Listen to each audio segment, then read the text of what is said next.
जय श्री कृष्णा। राधे राधे दोस्तों आज मैं आप लोगों को लड्डू गोपाल की एक ऐसी दिल को छू लेने वाली बिल्कुल सत्य लीला कथा सुनाऊंगी जिसे सुनकर आप सभी के रोंगटे खड़े हो जाएंगे। लड्डू गोपाल के द्वारा की गई इस चौंका देने वाली घटना को जानकर आपका शरीर सिहर उठेगा।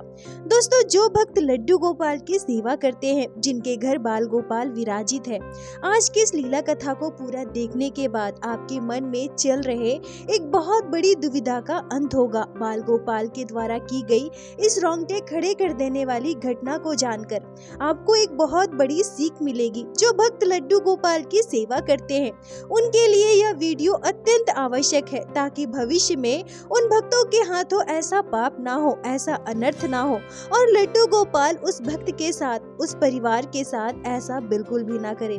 दोस्तों, जो भक्त लड्डू गोपाल से सच्चे हृदय से प्रेम करते हैं, आज की इस लीला कथा को सुनने के बाद उनकी आंखें नम हो जाएंगी। इस चौंका देने वाली घटना को जानकर आप सभी सोच में पड़ जाओगे कि क्या सच में लड्डू गोपाल अपने भक्तों के साथ ऐसा करते हैं। हमारे घर विराजित बाल गोपाल हमारे परिवार के साथ ऐसा भी कर सकते हैं। दोस्तों, आप सभी भक्तों से विनम्र निवेदन है कि कृपया आज की इस लीला कथा को पूरा जरूर देखिएगा।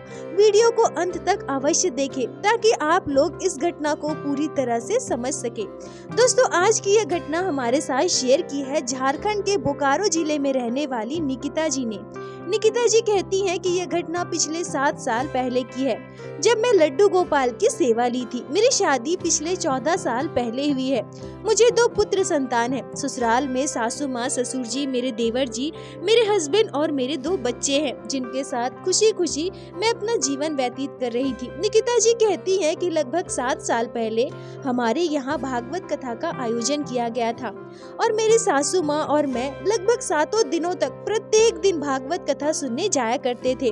और तभी हम दोनों सास बहू के मन में लड्डू गोपाल के प्रति भाव आया। वो कथावाचक जो हम सभी को भागवत कथा सुना रहे थे, उनके पास ही एक प्यारे से लड्डू गोपाल विराजित थे और कथा के दौरान उन्होंने लड्डू गोपाल की अनेक महिमाओं का जिक्र भी किया, लड्डू गोपाल के अनेक लीलाओं को बताया। जब हम दोनों सास बहू ने यह निश्चय किया कि हम अपने घर लड्डू गोपाल को लेकर आएंगे, उनकी सेवा करेंगे, तो यहाँ हमें सबसे ज्यादा दिक्कत यह थी कि हमारे घर कोई मांसाहार तो नहीं करता, मांस, मछली, अंडा कुछ भी नहीं खाता, पर हाँ, हमारे घर प्याज लहसुन खाया जाता है। और हमें यह भी पता था कि अगर हम लड्डू गोपाल की सेवा करते हैं तो हमें प्याज लहसुन सब कुछ छोड़ना पड़ेगा, जो ऐसे एकदम से हमारे लिए संभव नहीं था, क्योंकि हमारे परिवार में हम दोनों सास बहू के अलावा भी बहुत सारे लोग थे। तो सबसे अचानक से हम प्याज लहसुन छोड़ने के लिए कहे, यह मुमकिन नहीं हो पाता। इसलिए भागवत कथा के अंतिम दिन हम पूज्य कथावाचक जी के पास गए और उन्हें पूरी बात बताई। तब गुरु जी हमें बताते हैं कि अगर आप लहसुन प्याज खाते हैं और फिर भी लड्डू गोपाल की सेवा का आपके मन में भाव आया है, तो ये ठाकुर जी की इच्छा ही होगी। आप बिल्कुल लड्डू गोपाल की सेवा कर सकते हैं, पर हाँ, इस बात का विशेष ध्यान रखें कि लड्डू गोपाल के भोग में प्याज लहसुन का बिल्कुल भी उपयोग ना हो।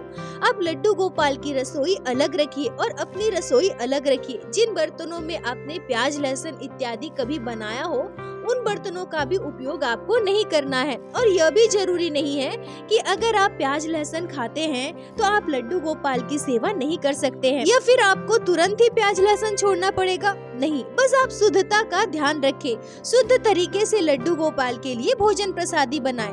और जब ठाकुर जी आपके घर आ जाएंगे ना, आप पर उनकी कृपा होगी, तो अपने आप ये सारी चीजें आप लोगों से छूट जाएंगी। पर अगर आपके मन में यह भाव आया है तो आप लड्डू गोपाल को जरूर लेकर आएं, उनकी सेवा करें।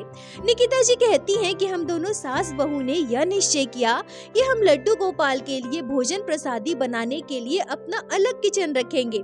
हम लोग एक छोटा गैस या फिर इंडक्शन खरीद लेंगे, कुछ छोटे छोटे बर्तन खरीद लेंगे, जिसमें हम प्रत्येक दिन लड्डू गोपाल के लिए भोजन प्रसादी बनाएंगे। दोनों सास बहू मिलकर लड्डू गोपाल की सेवा करेंगे, जिससे कि हमें कोई असुविधा भी नहीं होगी। अब यही सोचकर अगले दिन हम दोनों सास बहू मिलकर बाजार गए। बाजार से एक प्यारे से सुंदर से 6 नंबर साइज के लड्डू गोपाल का शिव विग्रह लेकर आए। लड्डू गोपाल की पोशाक, उनकी श्रृंगार का सामान, बाल गोपाल को सुनाने के लिए बेड, उनकी मच्छरदानी, हर एक जरूरत की चीज हमने खरीदी और साथ ही साथ कुछ बर्तन भी खरीदे। एक इंडक्शन चूल्हा भी खरीदा और एक छोटा गैस भी खरीदा और ये सारा सामान लेकर खुशी खुशी हम घर आ गए।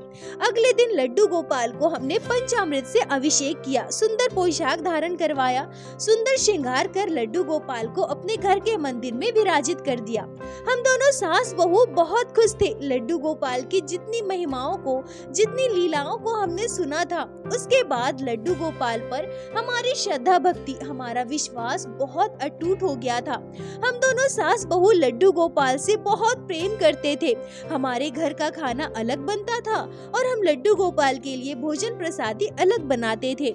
हम अगर प्याज लहसुन वाली सब्जी खाएं तो हम नहाने के बाद ही लड्डू गोपाल को स्पर्श करते थे। और जैसा कि गुरुजी ने कहा था कि लड्डू गोपाल की सेवा करते करते अपने आप भक्त प्याज लहसुन तामसिक भोजन सब कुछ छोड़ देते हैं और सब कुछ उनसे छूट भी जाता है। मैं यहाँ एक बात कहूँगी कि यह बिल्कुल ही सच है कि जो लोग मांस मछली खाते हैं, अंडे खाते हैं, प्याज लहसुन खाते हैं और इसके बावजूद अगर लड्डू गोपाल की सेवा लेते हैं तो आप लोग यह लिख कर लीजिए, कुछ ही महीनों में या फिर कुछ साल में अपने आप उनसे सब कुछ छूट जाएगा। दोस्तों, उनकी इच्छा बिल्कुल ही मर जाएगी कि वो ये सारी चीजें खाएं और ऐसा भी बिल्कुल नहीं है कि वो कुछ भी अपने मन को मार कर रहे हैं। उनकी इच्छा ही नहीं होगी इन सारी चीजों को खाने की, उनकी रुचि ही बिल्कुल खत्म हो जाएगी।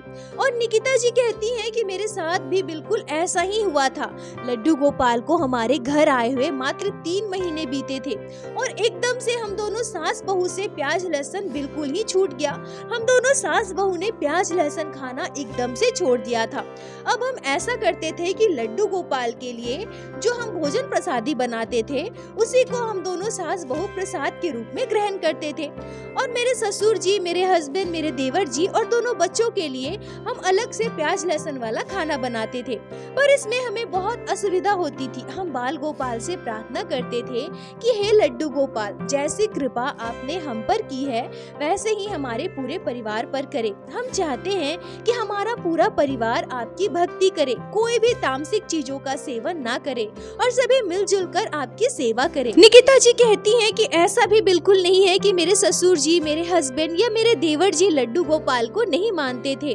सभी के मन में लड्डू गोपाल के प्रति भक्ति थी। मेरे हस्बैंड, ससुर जी जब भी अपने काम से घर वापस आते थे तो लड्डू गोपाल के लिए फल, मिठाइयाँ इत्यादि लेकर आते थे। मेरे देवर जी भी सुंदर सुंदर फूल, फूलों की माला इत्यादि लड्डू गोपाल के लिए लेकर आते थे। पर वो लोग प्याज लहसुन नहीं छोड़ पा रहे थे। हम लोगों ने उन लोगों से कई बार कहा तो वो कहते हैं कि हम लोग बाहर यहाँ वहाँ जाते हैं, हर जगह का खाना पड़ता है और बिना प्याज लहसुन की सब्जियाँ हमें बिल्कुल भी अच्छी नहीं लगती, इसलिए फिलहाल हम अभी प्याज लहसुन खाना नहीं छोड़ सकते हैं। पर हाँ, जैसे तुम लोगों पर लड्डू गोपाल की कृपा हुई है, तुम लोगों से अपने आप सब कुछ छूट गया, वैसे अगर ठाकुर जी की कृपा होगी तो हम लोग भी एक दिन जरूर छोड़ देंगे। निकिता जी कहती हैं कि हम दोनों सास बहू ने भी यही सोचा कि जबरदस्ती उन लोगों से ये सब कुछ करवाना सही नहीं है। हमारे छोटे छोटे बच्चे हैं, स्कूल जाते हैं, ट्यूशन जाते हैं और बाहर का खाना खा ही लेते हैं, तो ऐसे अचानक से सब कुछ छुड़वाना मुश्किल होगा। हम लोगों ने सब कुछ लड्डू गोपाल पर छोड़ रखा था। ठाकुर जी से यही प्रार्थना थी कि जल्द से जल्द पूरे परिवार से तामसिक भोजन बिल्कुल छूट जाए। ऐसे ही समय बीतता रहा। अब निकिता जी कहती हैं कि हम प्रत्येक दिन सुबह शाम लड्डू गोपाल को दूध का भोग लगाते थे। हमने ये सुना था कि दूध का भोग लगाए बिना लड्डू गोपाल का भोग पूरा नहीं माना जाता है, क्योंकि बाल गोपाल छोटे से शिशु के रूप में है, तो उनके लिए दूध का भोग अत्यंत आवश्यक है। अब क्योंकि हमारे घर पर किसी को भी दूध पीना पसंद नहीं था, मेरे ससुर जी, हस्बैंड, मेरे देवर जी तो दूध पीते ही नहीं थे और यहाँ तक कि हमारे छोटे छोटे बच्चे भी दूध पीना बिल्कुल भी पसंद नहीं करते थे, पर हाँ, दूध में हॉर्लिक्स वगैरह डालकर अगर दिया जाए तो वो कभी कभी पी लेते थे, पर उसमें भी बहुत नौटंकी करते थे, उन्हें बहुत मनाना पड़ता था। इसलिए अक्सर हम लोग लड्डू गोपाल को लगाए गए दूध के भोग से चाय बना लिया करते थे, क्योंकि ठाकुर जी की भोग प्रसादी जरा भी बर्बाद नहीं होनी चाहिए। अगर हम दूध का चाय बना लेते हैं तो सभी पी लेंगे, ठाकुर जी की भोजन प्रसादी सभी लोग पा लेंगे। यह सोचकर शाम के समय जब मेरे हस्बैंड, ससुर जी, देवर जी, बच्चे सभी घर पर होते थे, तो हम लोग जब चाय बनाते थे तो उसी दूध से बनाते थे। शाम के समय सभी को हल्की फुल्की भूख भी लगती है, नाश्ता चाहिए होता है। बिस्किट नमकीन के अलावा हम अक्सर घर पर कुछ न कुछ बनाया करते थे। अब क्योंकि बरसात का मौसम था, शाम के समय हल्की फुल्की बारिश हो जाया करती थी, तो सभी कहते थे कि पकौड़े बनाओ। मैं और मेरी सासू माँ तो प्याज वाले पकौड़े नहीं खाते थे, पर हमारे घर पर सबको प्याज वाला पकौड़ा बहुत पसंद था, तो मैं अपने लड्डू गोपाल और हम दोनों सास बहू के लिए आलू वाले पकौड़े बनाते थे और घर पर सभी के लिए प्याज वाले पकौड़े बनाते थे। अब यहाँ हमसे सबसे बड़ी भूल, सबसे बड़ा अपराध, सबसे बड़ा पाप यह हुआ कि हम प्याज वाले पकौड़े बनाकर सभी को खाने देते थे और जो चाय बनाते थे उसमें लड्डू गोपाल के भोग का दूध मिलाते थे। सभी जब प्याज वाले पकौड़े खाते थे और साथ में लड्डू गोपाल के भोग के दूध से बना हुआ चाय पीते थे, तो जरा सोच कर देखिए, ये अपराध नहीं तो और क्या है, ये पाप नहीं तो और क्या है। निकिता जी कहती हैं कि हम ऐसा कई दिनों से लगातार कर रहे थे, पर हम लोगों में जरा भी इस बात का ज्ञान नहीं था। हम इतना सोच ही नहीं पाए थे कि हमारा ऐसा करना पाप बन सकता है, अपराध बन सकता है। अब ऐसे ही कई दिन बीत गए, पर इन कई दिनों में लगातार हमारे साथ कोई न कोई ऐसी घटना घट जाती थी जिससे उस समय तो हम समझ नहीं पाए, पर आज जब उस घटनाओं को हम याद करते हैं तो हमारे रोंगटे खड़े हो जाते हैं। वैसे तो लड्डू गोपाल को जो हम दूध का भोग लगाते थे, तो भोग लगाने के बाद उसे निकालकर फ्रिज में रख देते थे और जब हमें चाय बनाना होता था तो उसी दूध का चाय बना लेते थे। पर अब जब हम घर पर प्याज वाले पकौड़े बनाने लगे तो अक्सर वो दूध फट जाया करता था। मतलब संयोग देखिए, जिस दिन हमारे घर पर पकौड़े की फरमाइश होती थी उस दिन हम क्या पाते थे कि हमने तो दूध फ्रिज में रखा ही नहीं और जिस वजह से दूध फट चुका है। पर जिस दिन घर पर पकौड़े नहीं बनते थे उस दिन दूध फ्रिज में रखा होता था। ये संयोग कहिए या फिर लड्डू गोपाल की लीला, पर अक्सर ऐसा ही हमारे घर पे होता था। कई बार तो ऐसा भी हुआ कि दूध का बर्तन हमारे हाथ से छूटकर गिर गया और सारा दूध जमीन पर बिखर गया।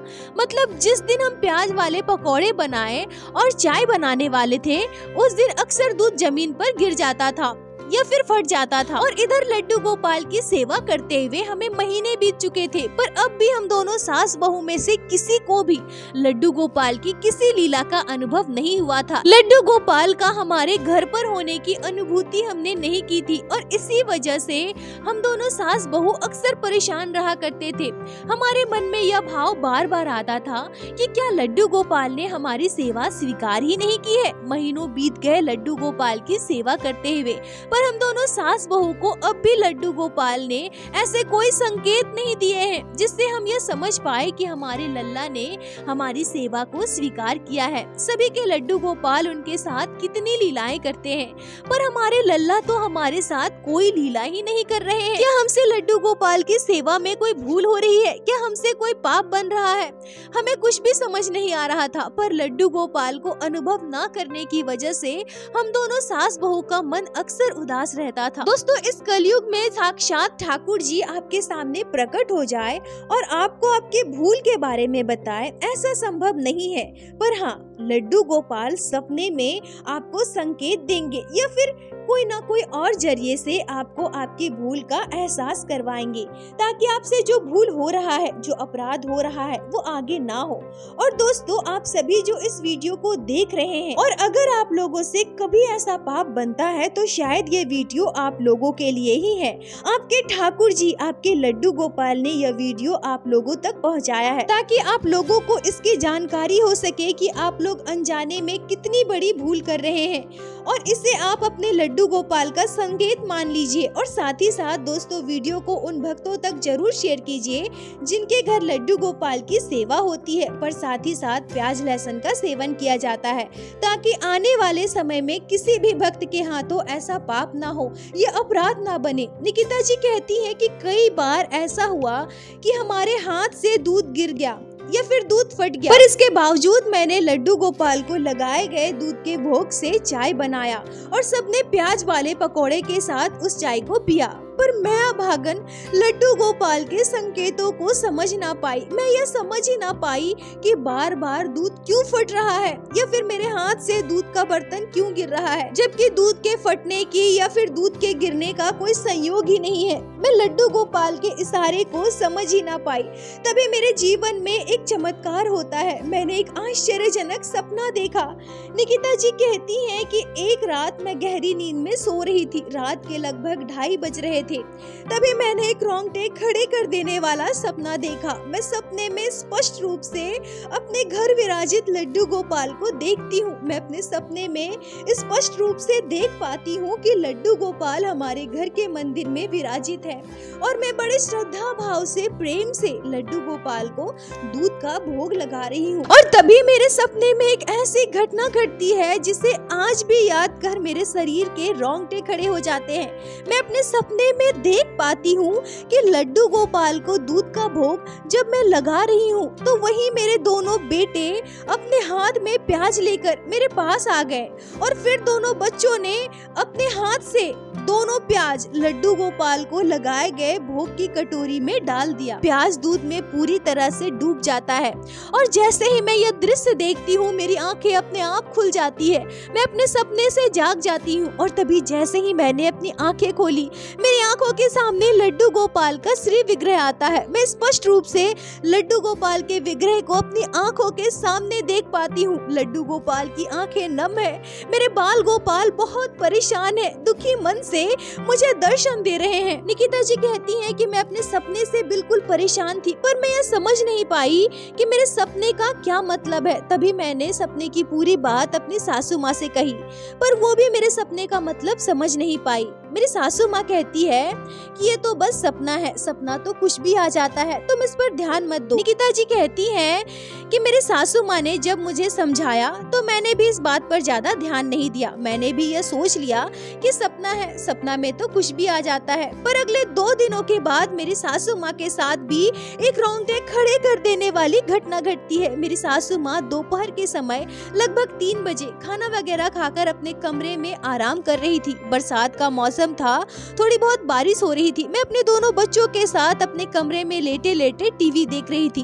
तभी कुछ ही देर में मेरी सासू माँ घबराते हुए दौड़ते हुए मेरे कमरे में आती है। मेरी सासू माँ पसीने से लथपथ थी, बिल्कुल ही वो घबराई हुई थी। मैं उन्हें इस अवस्था में देखकर एकदम से दंग रह गई और बिल्कुल डर गई। मैं भी घबरा गई और अपनी सासू माँ को मैंने पकड़ा, उन्हें बेड पर बिठाया, उन्हें शांत करवाया और उनसे पूछा कि मम्मी जी क्या हुआ है, आप ठीक तो है ना। तभी मेरी सासू माँ मुझे जो बताती है उसे सुनकर मेरा शरीर सिहर जाता है। मेरी सासू माँ नम आंखों से कहती है कि बहू, हमसे बहुत बड़ा अपराध हुआ है, बहुत बड़ा पाप हो रहा है। तुम्हें पता है अभी मैंने एक डरावना सपना देखा है। मैंने अपने सपने में देखा कि हमारे घर में सभी प्याज से बना हुआ कोई खाना खा रहे हैं और हम लोग लड्डू गोपाल को जो दूध का भोग लगाए हैं ना, उसी दूध से चाय बनाकर सभी को पिला रहे हैं। सपने में तुम मुझसे कह भी रही हो कि मम्मी जी लड्डू गोपाल को लगाए गए भोग के दूध से हमें चाय नहीं बनाना है, वो लोग प्याज वाला खाना खा रहे हैं। मम्मी जी ऐसा मत कीजिए, ये गलत है, ऐसा मत कीजिए मम्मी जी, ये पाप है।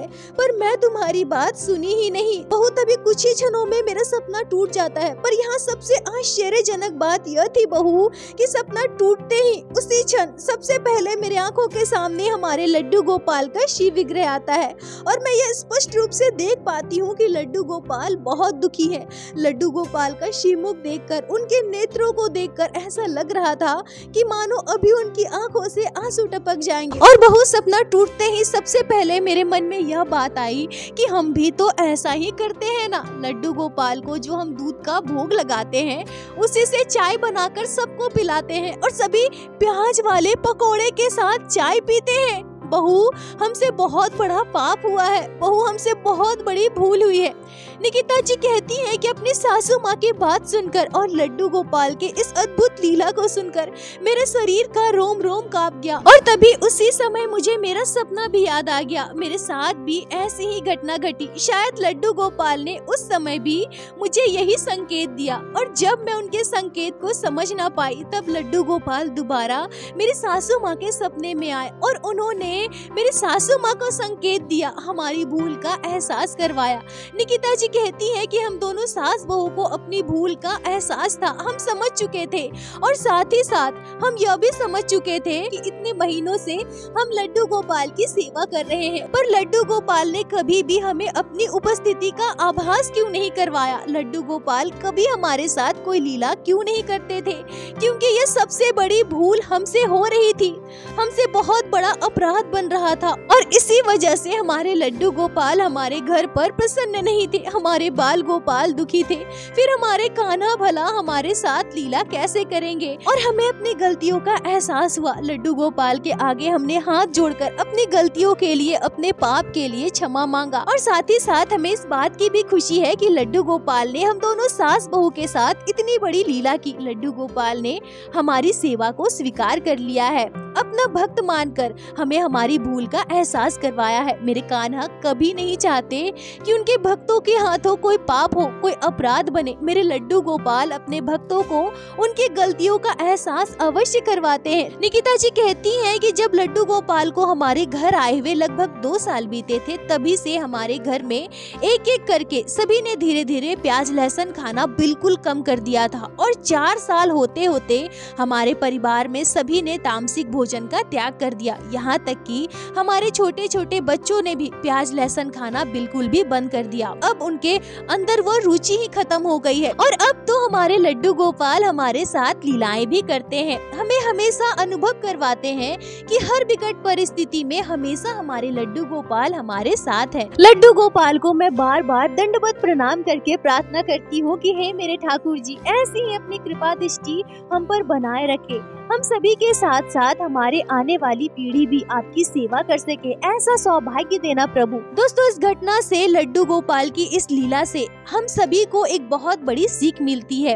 वो भक्त परिवार जिनके घर लड्डू गोपाल की सेवा होती है पर उनके घर में अभी भी प्याज लहसुन का सेवन किया जाता है, तो कृपया इस बात का विशेष ध्यान रखें कि लड्डू गोपाल को लगाए गए भोग वो कभी भी प्याज लहसुन तामसिक वाले भोजन के साथ ना मिलाएं या फिर साथ में ग्रहण ना करें। लड्डू गोपाल को लगाए गए भोग में दूध, दही, खोया, मक्खन इत्यादि का उपयोग प्याज लहसुन वाला खाना बनाने में बिल्कुल भी ना करें।